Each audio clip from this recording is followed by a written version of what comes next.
it was just the most horrific news. Today I am interviewing all-round legend and broadcasting superwoman. One of the most recognisable broadcasters in the country. Bringing you some of the sport as it continues. Gabby Logan! What you put in, you get out. You can't fake it. Where do you think you got that tenacity and determination? My brother had died, no warning signs. It was devastating. And still to this day has the ripple effects. Families change forever when things like that happen. I can't imagine what that would have been like. I was not coping very well. You can't just keep running away from grief. Getting to the top's one thing, staying at the top is a different journey. And there are a lot of people who want my job and I want to keep doing my job. And if you were talking to the you who was just starting out, what advice would you give her? I think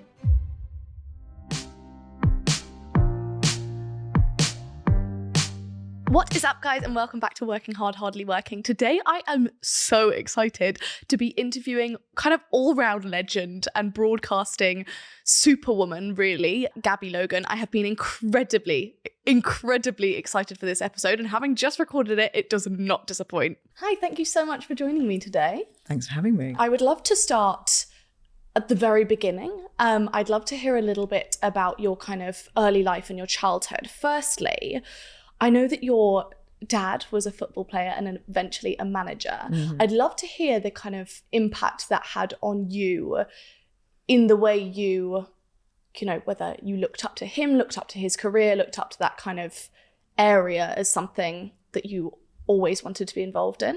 Well, I definitely didn't look up to him in terms of wanting to work in his field. Right. I looked up to him as somebody who was incredibly hardworking mm-hmm. and had to leave home at 15, move countries, move from Cardiff to Leeds to pursue his dream and his passion and his talent. And I knew the sacrifices that involved and, you know, how much he had kind of, really laboured and toiled to get to where he was. But I didn't see working in football as a possibility even. It was more about his attributes. But equally on the other side, my mum was also very hardworking, very tenacious, very entrepreneurial. So I had, two parents who, were grafters, I think. But my dad's sporting life did influence me in the sense of sport became kind of something that our family did. Right. So my sister and I were gymnasts, my brothers were footballers. We were all training hard all the time, competing, doing loads of sports. So it would be disingenuous to say that sport wasn't an influence, but working in football, that was never even on my radar, And do you think that was because of women not necessarily being as high profile in football in particular? There were no women footballers. We didn't have a professional game for women. There were no women talking about football on television. But it was banned for a while. It was banned for 50 years. Yeah, so it wasn't banned when I was a child. The ban had been lifted by then. But there was still no football in school for girls. And you just didn't see girls playing football. I was kind of aware of it into my later teens that there were women playing football. And when we lived in Canada when I was a child, we saw women playing football because in North America, it had kind of grown at the same rate for men. So it started pretty much at the same time. So I knew girls played it in corners of the world. People kept going about Norway. Norway's had this tradition of playing football, but not in Leeds in 1986. And so you'd kind of pursued gymnastics at that age. Did you see that as something that you were going to do full time? No, because again, it wasn't a professional sport. We didn't have the national lottery then, which funds a lot of Olympic sports now. So that's an Olympic sport. And so you do it for its own ends. You do it because you enjoy the training, you enjoy competing, you enjoy the discipline. It gives you something, that you can't, almost untangible that you love. But it was never going to be a career as such, which my dad kind of couldn't get his head around as somebody who'd sacrificed so much for a professional sport. Right. And for him, football was a way out of the council estate he lived on in Cardiff. And it was a way to a better life. And he couldn't understand why I was, doing well at school, but I was kind of giving up all this time to do a sport which was going to come to nothing in his mind. And actually, even though I never earned any money out of gymnastics, it gave me incredible attributes and really great personal skills, away from the actual sport, as well as, giving me wonderful experiences and meeting brilliant people. So it's not something I would regret. And sport as a whole, anything that you do to that intensity, I know from I actually did gymnastics competitively, and I remember the kind of the way it has to take precedence in the way that actually your body will remember if it doesn't, and you're kind of constantly humbled again and again when you're like, oh, I really thought I could come back from this holiday having actually really not done nearly enough on it, and just what it teaches you in terms of you can't fake it. Like, you really can't fake the effort putting in. Like that 10,000 hours thing, that really having to go. It's intense. Yeah. And do you think that kind of impacted, I mean, I know that you obviously grew up with this kind of really, as you say, tenacious, hardworking family.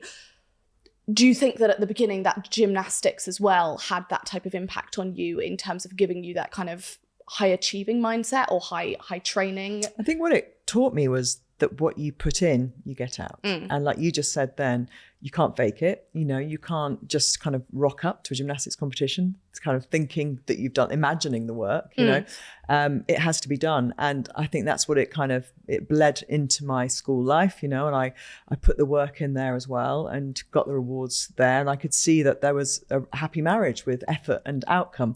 And so it taught me to multitask. It taught me timekeeping. It taught me kind of about discipline, and it taught me about how to deal with people in terms of, like, you know, when your relationship with a coach, you know, and being able to take critique, being able to take criticism and being able to put that into action then, you know, I think all those things build up resilience, and they build up a robustness and determinedness to kind of do something, and to challenge as well sometimes in those situations away from school, because your relationship with your teachers is very different to your relationship with a coach and sport.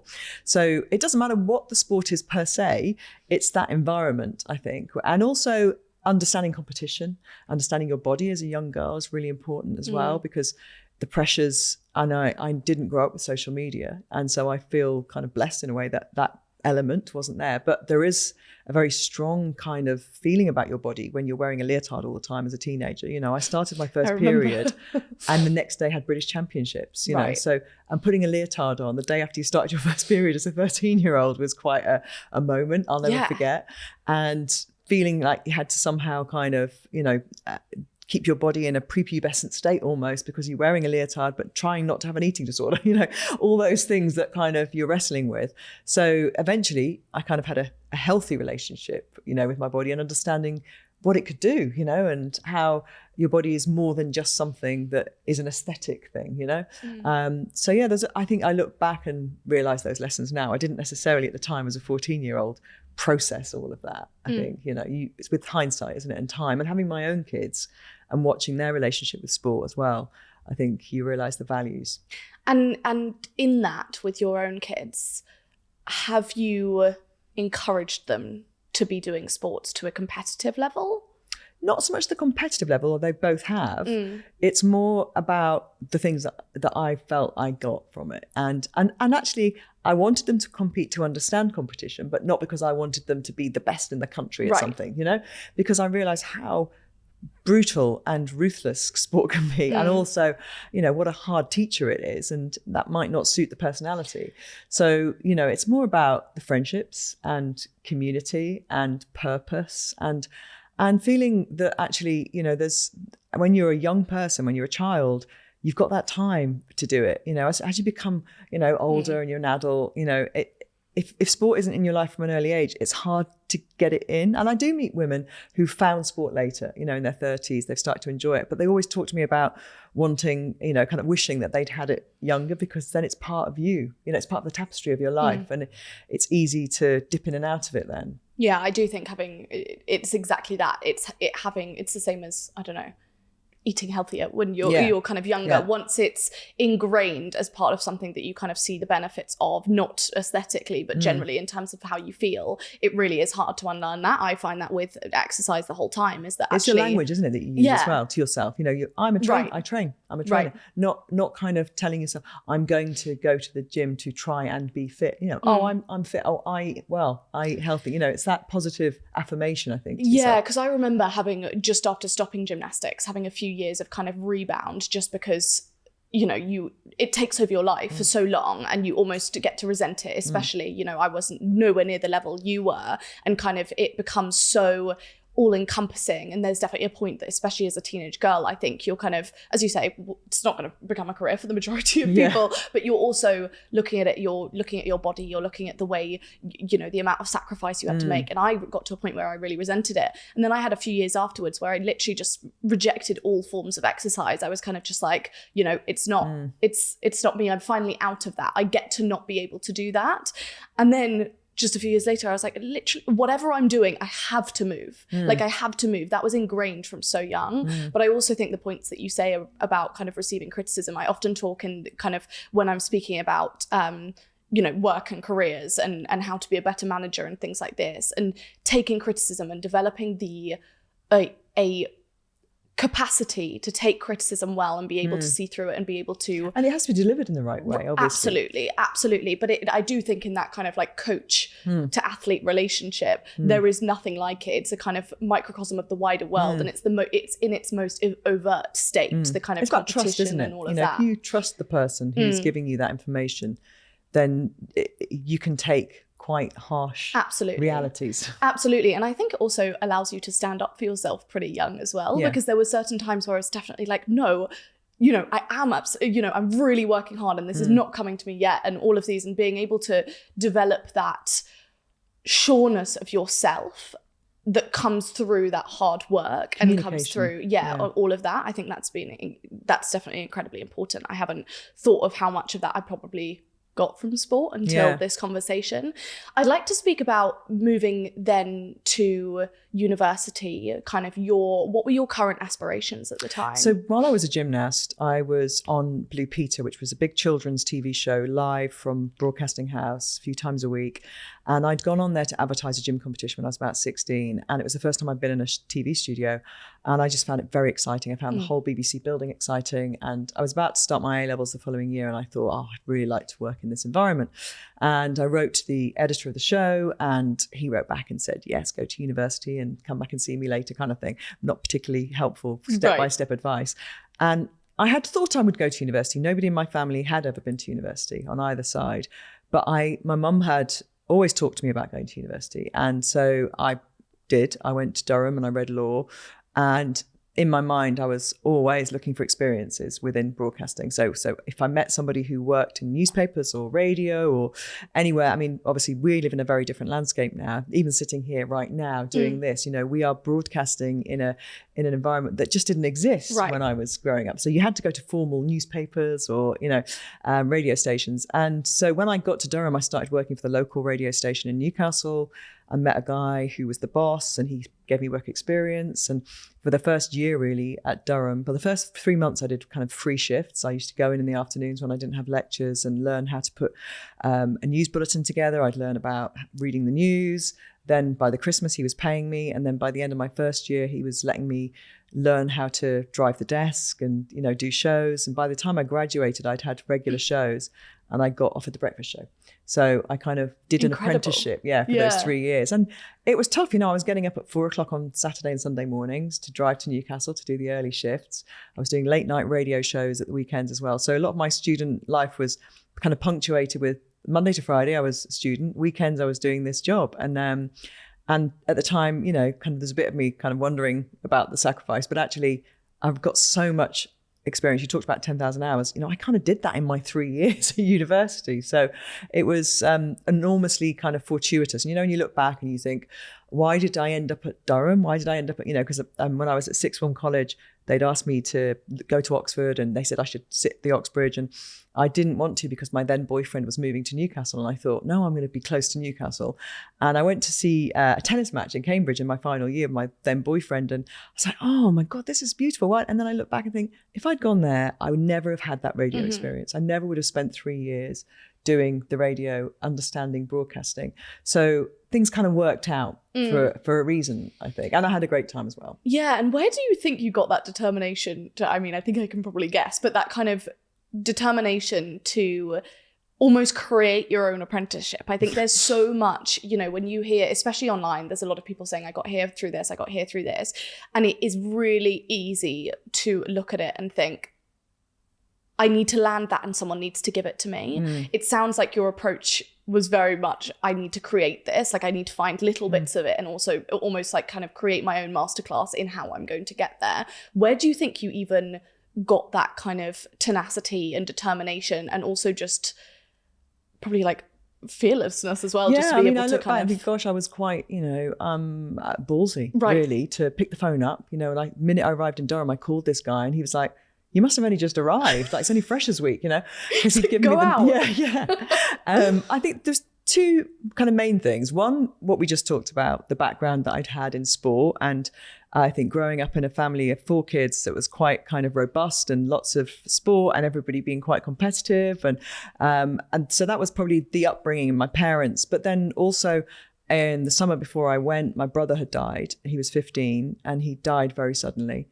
And literally on the spot, no warning signs. And that definitely made me somebody who wants to seize the day and live life and get the most out of life possible. But coupled with that, also in the immediacy of his death, there was a feeling that I had to live his life as well. So I think I was charging at that point through life. I was really kind of wanting to grab every opportunity, but not just grab them, I suppose, like you just alluded to, create them as well. So there was a kind of perfect storm. Yeah, and I'd like to speak about that, if that's all right. You're kind of having received a phone call when you were at university. It was just before, actually. Oh, really? Yeah. Right before. You were 19. Yeah, I was in my gap year. Could you tell me a little bit about that? I mean, that day even, what that kind of... I can't imagine what that would have been like. So I'd had, I wanted to take a year off before uni. I was supposed to be traveling. In the end, I spent most of it in London doing lots of jobs that weren't related to broadcasting at all and just trying to kind of make ends meet. And it was May bank holiday. So I was only a few months off going up to Durham, and the phone rang, and it was a landline. Mobile phones didn't really exist. And it was my mum. It was about 7:00 in the evening. And she was calling me to tell me that in the afternoon, well, late after dinner, my brother was playing football with my dad in the garden, and he'd just fallen over into the grass. He just collapsed. And this was an hour and a half before this. They'd rushed him to hospital thinking he had heat stroke or something. It had been a hot day. And he'd had a catastrophic heart attack, basically, a thing called hypertrophic cardiomyopathy, which is where the heart as a muscle is enlarged and just stopped beating. And he was dead. And there was, you can imagine, as a family that have been very tight and close, and my little brother was 6 at the time. He was in the garden as well playing football. My sister was a model and she was out in Japan, my younger sister, so she wasn't there. But it was just the most kind of horrific news, but also the biggest shock to our little family system, And he was a footballer of some repute. He'd signed for Leeds United, who'd just won the league that year, what is the top league in England at the time. It was the old Division 1, so he was very good and enormously talented. He was about to start his professional life 2 months later. And so, it was devastating.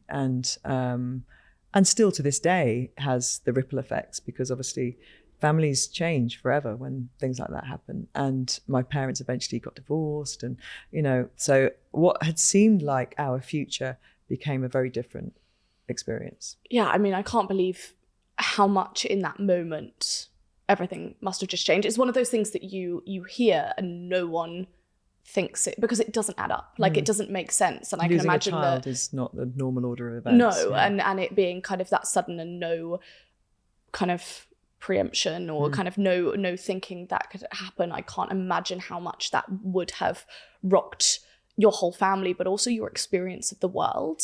Obviously 19 is a very crucial age in becoming the person you are. It's your first kind of real, your second year of being an adult. As you say, you were out of college, you were kind of finding yourself in the world. How did that experience at that age, I guess, impact your perception of the world and who you are? Yeah, and you don't ever really know what you would have been without it. Of course. You, one, looks back and think kind of, okay, I was obviously somebody who was hungry and determined, and I'd, put hard work in, but that accelerated kind of version of me, if you like, the kind of, I'm going for it now version, I think was definitely more acute because of that. And the reasons I just said before about feeling subconsciously, I think at first, that I wanted to just get the life that, live the life that he couldn't live and try and do, as much as I could. But also coupled with that, you've got the grief and sadness that you carry, and that has to manifest itself at some point. You can't just keep running away from grief, So kind of a year into uni, I think it came out really when I'd done my first year exams, and I was just feeling exhausted and feeling kind of, like I was not coping very well, and had to start talking to people about that, because I'd kind of gone through the first year a little bit like, people seem really worried about trivial things, and I felt like I had some insight into the meaning and had of this life. whole new vision of the and actually, that's not a really good way to be as a 19, 20-year-old, because you need obviously to be naive, like you need to and also you need to have empathy for people who are worried about what you see as something quite trivial, like they couldn't get the flat they wanted or the accommodation they wanted for their second year at uni. Well, that's not that important, but of course it is really important to them at the time, or they couldn't get into the rowing team, or they couldn't get the play that they wanted to get. That is really important. But to me, I was like, well, you haven't lost your brother, your family's all fine, so in my mind I wasn't obviously vocalizing this, but then I had to kind of work out that I couldn't go through life like that. I couldn't only have friends who'd experienced devastating grief and tragedy, right, of course, and to find any kind of connection with them. And so I think eventually when I started, I'd eventually see somebody to kind of have acupuncture who became a therapist. And when I started to work through all of those feelings and how I was dealing with relationships with other people, because I think that's the important thing about a big event like that in your life. It's not just kind of you having some kind of semblance of understanding. It's how you then going to deal with the wider world and other people is really important, and your siblings. And, because I think all those relationships change. So I think I was really, that happened really early for me, which is a good thing, that I did start speaking to people, because I think I've met people along the way, and I've spoken to people on my podcast who maybe left it 20 years, and a lot of damage can set in, I think, in your life, in the way you medicate yourself, whether you decide to self-medicate or whether you decide to have destructive relationships, and all those kinds of things that can come from different kinds of trauma that we know and we talk about a lot more now in society, which is great, because I think people then have a better understanding that they can go and seek help and find a way to deal with it and live with it. And what were how are your coping mechanisms now? Because I can imagine that grief is still very much there, and some days more than others. How have they changed since kind of what they were back then in the immediate aftermath? Yeah, it's very different now, because obviously the rawness goes, so, but I can still have moments and days where I start talking about him and I just find myself getting really emotional. Or there was a period in the build up to my son is now 18, when he was about to turn 16, I realized that I had been holding something, I think, inside me, willing him to get to 16, because my brother never got to 16. And that was a big kind of moment for me, that I realized that we hadn't had a boy in the family since he died get to that age, because I'm the eldest and my kids are the eldest of all the grandchildren. And so that was really, and my son has kind of followed a similar path. He's a professional sportsman now, and he'd kind of, was having those similar experiences. So and he never knew his uncle, so it wasn't his fault, Yeah. And it's how you treat somebody. You can kind of, I think subliminally, either you're too protective or you're feeling a nervousness for them in their life. And interestingly, my son actually, through his rugby, had to have his heart tested around the same age. He came back from school and said, oh, all the first team rugby players have got to have these, God, I can't imagine how that must have felt. Yeah, and he had to write, on the form that his uncle had died of this. And it was an aberration in my brother's heart. It wasn't a genetic link, right, which it can be. Thankfully, but you still have that feeling, is he going to come back and tell me? It's what you've known. It's what you've kind of been, actually, rather than the, I guess, more regular experience of having a sibling kind of, grow up with you. Your experience has been that this happens around like 15, 16. And of course that's going to be ingrained. Yeah. And, it's such a big part of your life. I can't imagine the feeling of your son kind of going through that time, just like the anxiety around it. And then you start playing out scenarios in your head about, he's got a twin sister, and imagining how her life would change, and and then seeing my husband and I thinking, gosh, well, how would our relationship change, right? And how would we deal with it as a couple, knowing that my parents didn't last, so but you can't, that's catastrophizing things, and that's where you learn, I think, to go, okay, just take a step back here, this is not happening, and we're going to deal with this. He had the tests, he's absolutely fine, and that's that, so there, it does come into play, but I think now, as a source of fortitude as well, you can get through situations, and you're going to be okay, and it's going to be difficult, but you are going to get there. And inspiration as well, I think, is what he is still to me. And so you talk about how at that stage you kind of had almost a feeling that you needed to live his life for him. I can imagine that being very strong, and feeling the kind of injustice of it all. When you were then obviously going through university and then graduating, how did that, I guess, manifest in what you were doing in terms of your, the work experience you were getting, where you were going right after graduating? Well, interestingly, my journey into football, which didn't take that long after uni, I think there was probably something subliminal there about wanting to be in the environment he would have been in, So I was always a football fan, and I was in the office on the radio station doing a breakfast show, which had nothing to do with football per se, but I would always go into the sports end of the office at the, and talk about Newcastle United and talk about football and talk about sport. And so one of the bosses said to me, oh, you really seem to enjoy sport. Why don't you do touchline interviews for us at St. James's Park? And I honestly thought that was kind of like just the best Saturday job ever. Like, I get to go to the football, and you're going to pay for me. I get to go to parking space. Yeah. That alone, getting past the water. I park right by the reception, and I just go in. So that became a really fun Saturday job, but I still didn't think it was a career move. It was more like, this is fun. And my boyfriend at the time from uni was a Newcastle fan, lived in Newcastle. So it was like, he loved it, so we were having a fun time. And then at the end of that season, Sky Sports asked me to go for a screen test. They'd seen me doing the interviews pitch side, asked me to go for a screen test. And I got a job at Sky, and I started working for Sky Sports. And I realized when I was researching for a match or something, or for, some work, I'd be always looking at the age of the players and going, I wonder if he would have played, Daniel would have played now. I wonder if he would have been playing in this match. I wonder where he would have been playing. And these were people who would have been his contemporaries. He would have grown up alongside these people. And so I think I probably was feeling quite comforted by that, without it being a deliberate move. I didn't say, I'm going to work in football so I can, this can happen. I think it was probably a slightly I was slightly drawn into that world, maybe more than I would have been. Right. And obviously having headed down to Sky in London, that's, that feels pretty big. Big move, yeah, that was a big move. Did you feel at that time like that was your big break? Yeah, I did. I felt like, the first few months of that job, I honestly felt like I'd won a lottery ticket, because I'd moved to London. I'd always wanted to live in this, at the Sky Studios are in Osterley.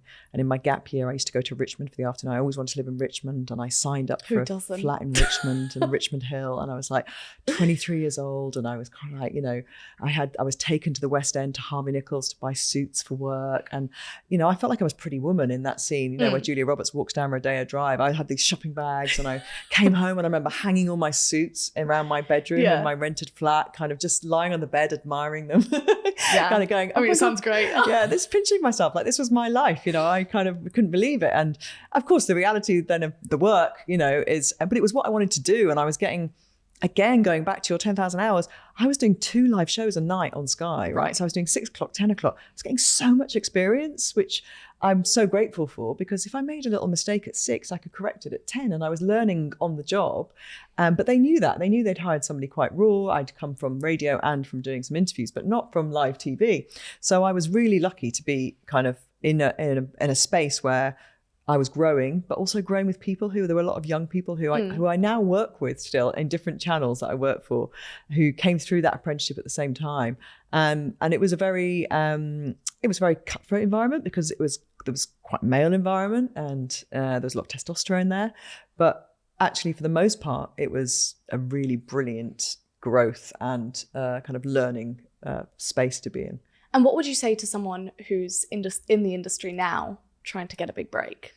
I think there are so many opportunities in sports broadcasting now, if that's the kind of part of the world you want to work in, which is a good place to be right now because sports still rates really highly. Sports rights are very expensive. Getting bigger, the women. Yeah, exactly. I get as much experience as you can. Like I mentioned before, I was writing off to places. I was getting experience. I get a lot of people contact me on social media, and I always try and reply to them in some way. And sometimes I get back messages years later and they're working at the BBC. I bumped into a girl in the toilets at the BBC Sport recently. She came out the cubicle at the same time as me. She's about 24 and she looked like she'd seen a ghost. I thought, oh my God, have I kind of like toilet roll on my head or something?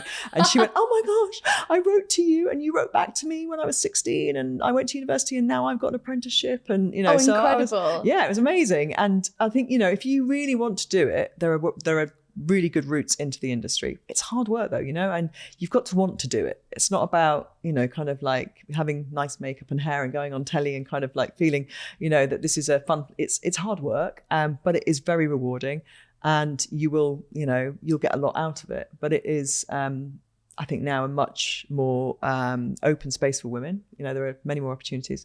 Might not be in front of the camera. You might want to be director. You might want to be a producer. But sport is vibrant and fun, and all the reasons we love sport as a, you know, as an entity, you know, reflect in sports broadcasting, I think. And with the existence of social media now, obviously, as you say, like this type of setup wouldn't even exist.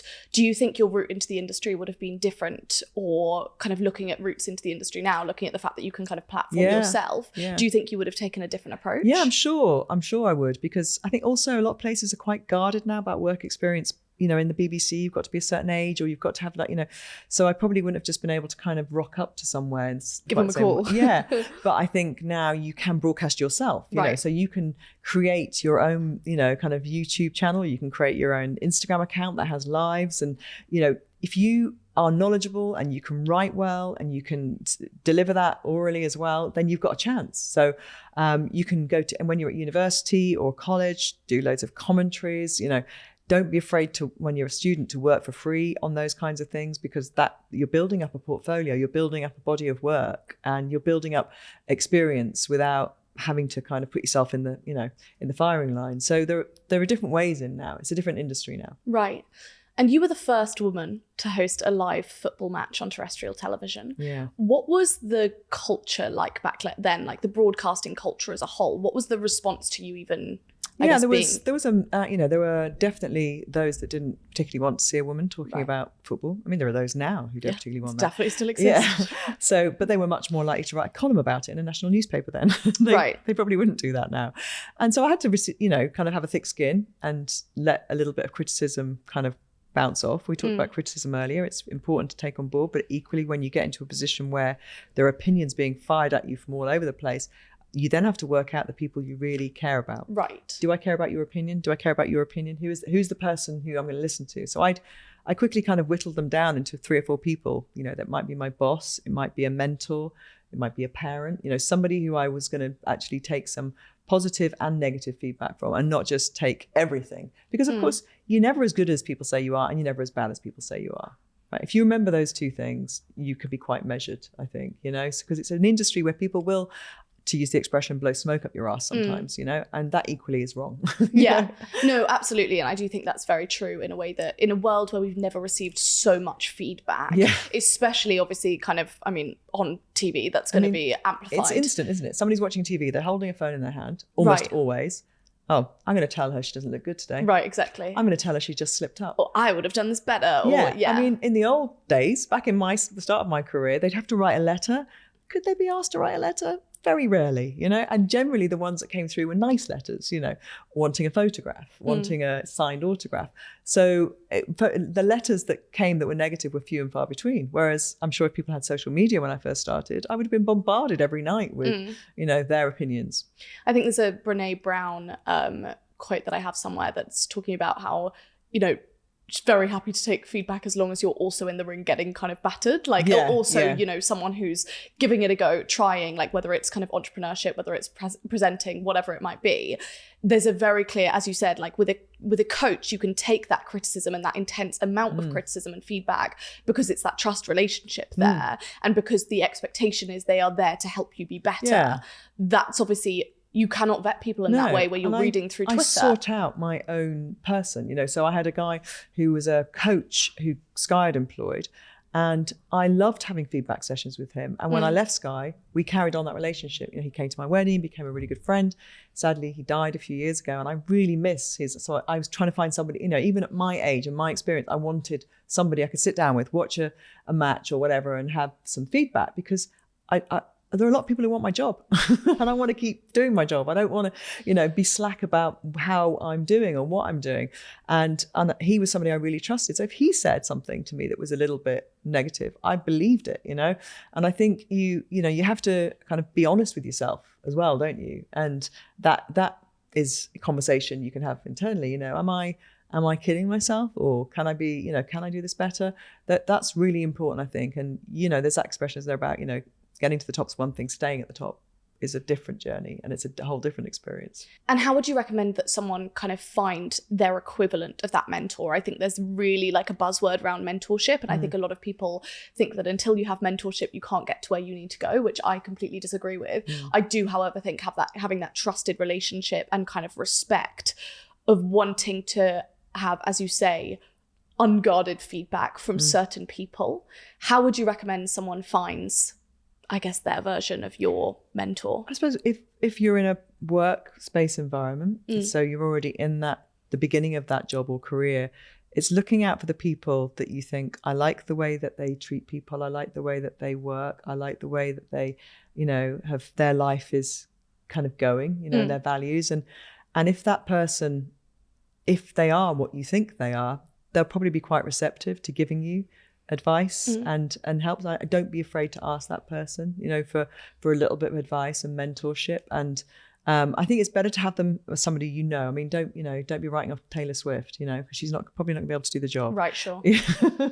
But if it's in a closer proximity, it might be somebody who you actually are distantly related to, who you think not at the same job, but actually look how they've navigated their life. They've had setbacks and they've had disappointments, and they're doing well. And I'd like to know kind of how they've found themselves in that position, and ask questions. I love it when I meet, I do a lot of different shows that aren't just sport, and young runners on the show who are starting out in their career. And I love it when they ask me questions. And it doesn't happen often enough. I did a countdown on Channel 4, the Dictionary Corner. You do 5 shows in a day. And I did that recently. And the guy who was the young runner there just asked questions all the time. Like, even when he brought me my lunch, he was asking me questions. And I ended up giving him some contacts for other shows that I thought he'd be good to work on. He really wanted to get into sport, and I recommended him to BBC Sport, because we need people like that, So if you spot them, you want to help them. Right. You don't ask, you don't get. And also you very much get in what you put out. As you said, like, that person was just there doing what they wanted to do and getting it, being like, I want to ask this question, I want to get this answer. And help more. Right. Think about, when you're in those situations at the very start, think about don't wait to be told, right? What else could I be doing that's helping people in this environment? Because nobody's given me a task for the last hour or so, but actually there are things that people want. Try and be proactive with it. You might not get it right, but nobody will ever criticize you for trying to help. And if they do, they're an evil person and they shouldn't be allowed in that environment. Yeah. Nobody will ever say, stop being so helpful. Right. So I think just imagine, the scenario for that person. What do they need now? Well, they haven't had a coffee for a few hours. I wonder if they're thirsty. I wonder if I can help them, carry their stuff. I wonder if I can get them to, just all those things will put you in their mindset. Right. No, I completely agree with that. I remember I did an internship at IBM, and I remember I was in an area that I wasn't truly interested in. I liked the day-to-day, but I wasn't kind of, it wasn't my favorite area. And I remember hearing like the head of e-commerce, which is an area that I'm very much in now. I remember hearing him speak at one of the grad days, and I kind of went up afterwards and I was like, is there anything anything you need done, like just whatever it is? And he ended up running like a kind of e-commerce pitch competition, and that was hugely formative in my experience in general, kind of in the workspace, in the workplace. And actually it was just about being a kind of ballsy intern and just going up and asking too many questions. I think it's like, you doing that shows enormous kind of tenaciousness and confidence, but you probably had to fake a bit of that confidence, at the 100%. Time. None of us ever feel like, you've got to kind of just go, right, okay, how bad can this be? What are they going to say?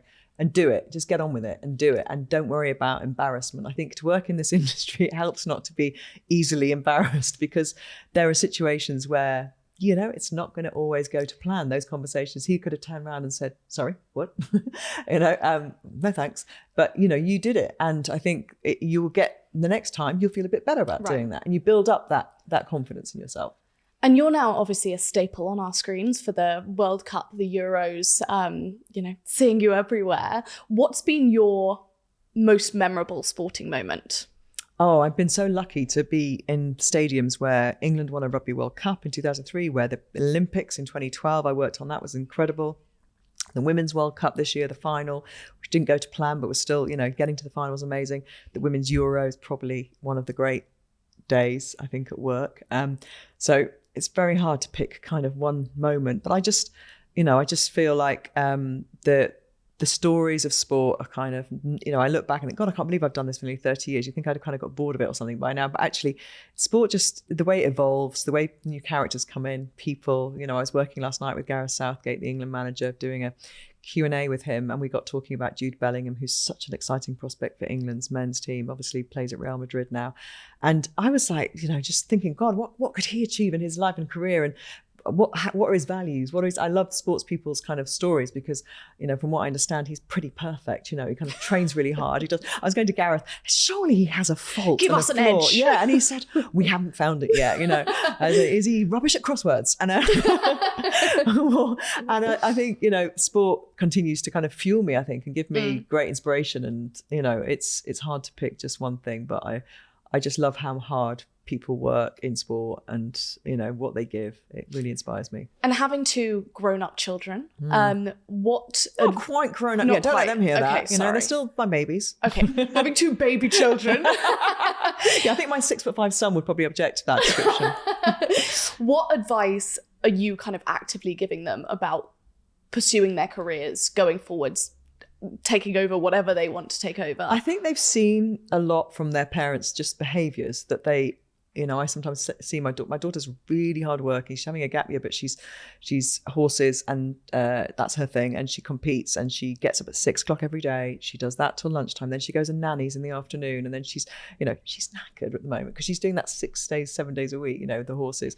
But I kind of let her get on with it because she's really, she's seen how, we work. And the other thing that's pleasing about that is that she's seen how important sport is to us, and she goes off and does her exercise and enjoys eating well and all those things that I haven't had to kind of go, you must eat well. Well, obviously I did buy healthy food in the house, but she sees what that does to her. So that's really pleasing that she's adopting those habits herself. So I try not to kind of give, too much kind of, if I see things that I think, I won't do that, but you try and let her make those mistakes and do things herself. With my son, he's in that environment. He's in a professional sporting environment. He's playing professional rugby. So his relationship now with his dad has changed beautifully, because from my husband telling him things for the last 10 years that would help him, and him saying, no, I know how to do it my way. Now he's in that environment. He rings him up. They have a chat about things that he's thinking about. And so about rugby and, that environment. And so it's really lovely that he's able to share those experiences with him.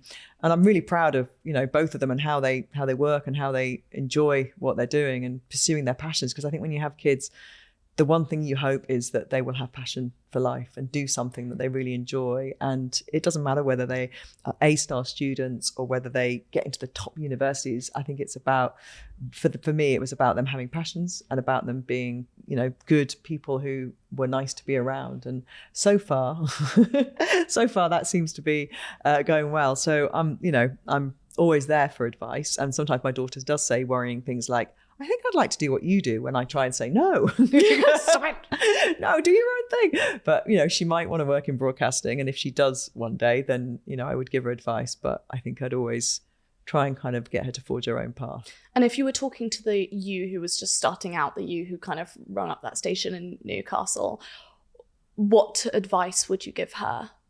I think I sometimes look back and think, oh gosh, I was rushing so much, did I kind of stop and, really kind of cement those experiences? But I was doing so much at the time and had a lot of energy and, was doing all the shifts that came to me. I wouldn't tell her to not do those things.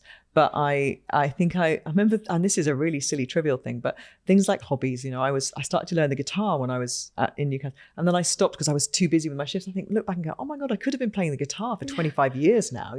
I could have been playing the piano. I wish I'd kind of kept learning alongside my career aspirations. I wish I'd done something else alongside that was, so I might say to her, you know, pick the guitar back up, or get back on the piano, or do something for you that's kind of, for your headspace. It's so interesting because I think that's so valid, but I also think that everyone who I've spoken to that has a really impressive career, they all say, I wish I'd not tried to grow up too fast, and I wish I'd just, as you say, do something for you that's not necessarily for furthering your career and all of that.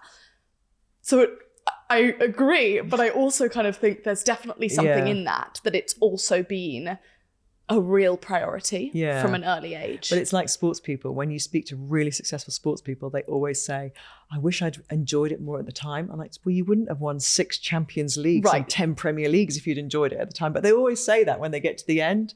And I always go, like, the end is only like in your 30s still, when you're a sports person. So yeah, you're probably right. And even now sitting here at 50, I could probably still learn the guitar if I really wanted to.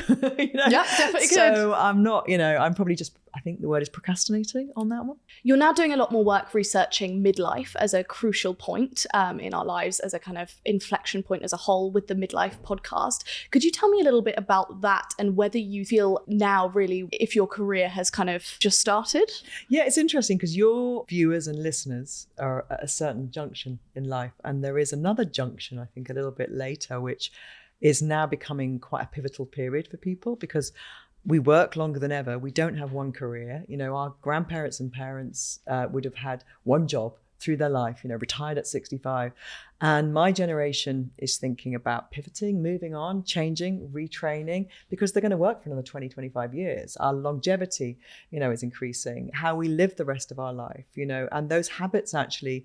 And I've done nearly 100 episodes of The Midpoint, and we've had amazing guests, from comedians to sports people to actors and actresses and experts who come on.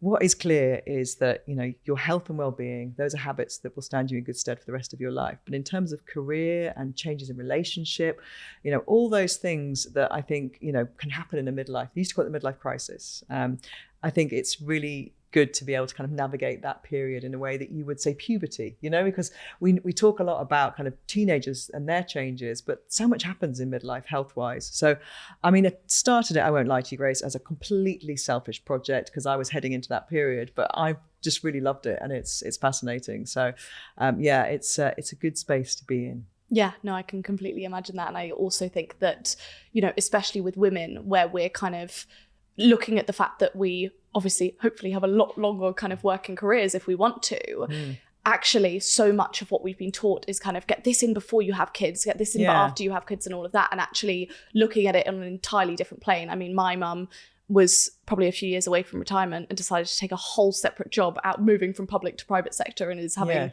the time of her life. And she kind of was on the verge of that being the end of her career. And I think that that's hugely important to be talked about. I think too. Having purpose, I think society used to look at the kind of middle-aged beige type thing, and people were kind of what 50 looked like 30, 40 years ago is very different to what it looks like now. Right. And I think we also intergenerationally, because of digital and because of the kind of online world, we have to kind of understand what's going on as well. That's midlife, is you can't just ignore technology and ignore what's happening. So, and that's going to keep you youthful in your outlook as well. So, it is fascinating. And I think age kind of is just boundaries are disappearing slightly. Well, thank you so much for joining me. This has been incredibly inspiring personally, and I have no doubt that it will have helped a lot of people, specifically in broadcasting, but also, you have so much valuable advice. So thank you so much. Thank you very much for teasing it out of me.